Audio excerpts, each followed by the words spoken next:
allowance, she deposited the money with her mother, who served as a bank for the child's funds. Then, throughout the week, whenever she wanted a cent or two, she drew a check for that amount and kept track of her balance.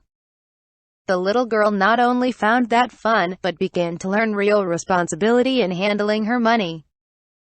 This is an excellent method, and if you have a son or daughter of school age, and you want this child to learn how to handle money, I recommend it for your consideration. Rule number 9. Too necessary. Make a little extra money off your kitchen stove. If after you budget your expenses wisely you still find that you don't have enough to make ends meet, you can then do one of two things. You can either scold, fret, worry, and complain, or you can plan to make a little additional money on the side. How? Well, all you have to do to make money is to fill an urgent need that isn't being adequately filled now. That is what Mrs. Nellie Spear, 370983 Rhodes Street, Jackson Heights, New York, did. In 1932, she found herself living alone in a 3-room apartment. Her husband had died, and both of her children were married. One day, while having some ice cream at a drugstore soda fountain, she noticed that the fountain was also selling bakery pies that looked sad and dreary. She asked the proprietor if he would buy some real homemade pies from her. He ordered 2. Although I was a good cook, Mrs. Spear said, as she told me the story, I had always had servants when we lived in Georgia, and I had never baked more than a dozen pies in my life. After getting that order for 2 pies, I asked a neighbor woman how to cook an apple pie. The soda fountain customers were delighted with my first 2 home-baked pies, 1 apple, 1 lemon. The drugstore ordered 5 the next day. Then orders gradually came in from other fountains and luncheonettes. Within 2 years, I was baking 5,000 pies a year. I was doing all the work myself in my own tiny kitchen. And I was making $1,000 a year clear, without a penny's expense except the ingredients that went into the pies.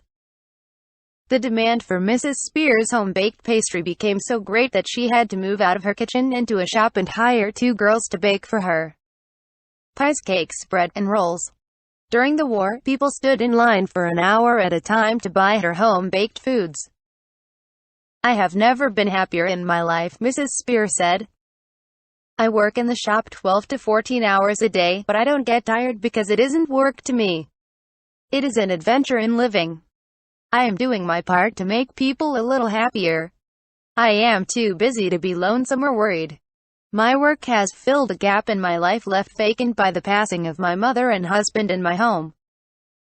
When I asked Mrs. Spear if she felt that other women who are good cooks could make money in their spare time in a similar way, in towns of 10,000 and up, she replied, yes, of course they can. Mrs. Ora Snyder will tell you the same thing.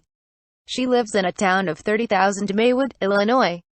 Yet she started in business with the kitchen stove and 10 cents worth of ingredients.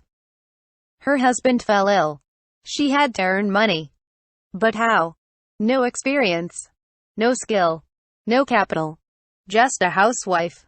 She took the white of an egg and sugar and made some candy on the back of the kitchen stove. Then she took her pan of candy and stood near the school and sold it to the children for a penny apiece as they went home. Bring more pennies tomorrow, she said. I'll be here every day with my homemade candy. During the first week, she not only made a profit but had also put a new zest into living. She was making both herself and the children happy. No time now for worry. This quiet little housewife from Maywood, Illinois, was so ambitious that she decided to branch out to have an agent sell her kitchen-made candy in roaring, thundering Chicago. She timidly approached an Italian selling peanuts on the street. He shrugged his shoulders. His customers wanted peanuts, not candy. She gave him a sample. He liked it, began selling her candy, and made a good profit for Mrs. Snyder on the first day. 4 years later, she opened her first store in Chicago. It was only 8 feet wide. She made her candy at night and sold it in the daytime. This erstwhile timid housewife, who started her candy factory on her kitchen stove, now has 17 stores, 15 of them in the busy Loop district of Chicago. Here is the point I am trying to make. Nellie Spear, in Jackson Heights, New York, and Missy Zora Snyder, in Maywood, Illinois, instead of worrying about finances, did something positive. They started in an extremely small way to make money off the kitchen stove. No overhead, no rent, no advertising, no salaries. Under these conditions, it is almost impossible for a woman to be defeated by financial worries. Look around you. You will find many needs that are not filled. For example, if you train yourself to be a good cook, you can probably make money by starting cooking classes for young girls right in your own kitchen. You can get your students by ringing doorbells. Books have been written about how to make money in your spare time. Inquire at your public library. There are many opportunities for both men and women. But one word of warning. Unless you have a natural gift for selling, don't attempt door-to-door selling. Most people hate it and fail at it. Rule number 10. Don't gamble ever. I am always astounded by the people who hope to make money by betting on the ponies or playing slot machines. I know a man who makes his living by owning a string of these one-armed bandits. And he has nothing but contempt for the foolish people who are so naive as to imagine that they can beat a machine that is already rigged against them. I also know one of the best-known bookmakers in America. He was a student in my adult education classes. He told me that with all his knowledge of horse racing, he couldn't make money betting on the ponies. Yet the facts are that foolish people bet $6 billion a year on the races, 6 times as much as our total national debt back in 1910. This bookmaker also told me that if he had an enemy he despised, he could think of no better way of ruining him than by getting him to bet on the races. When I asked him what would happen to the man who played the races according to the tipster sheets, he replied, "You could lose the mint by betting that way."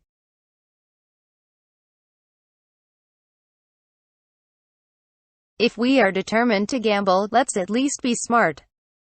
Let's find out what the odds are against us. How? By reading a book entitled How to Figure the Odds by Oswald.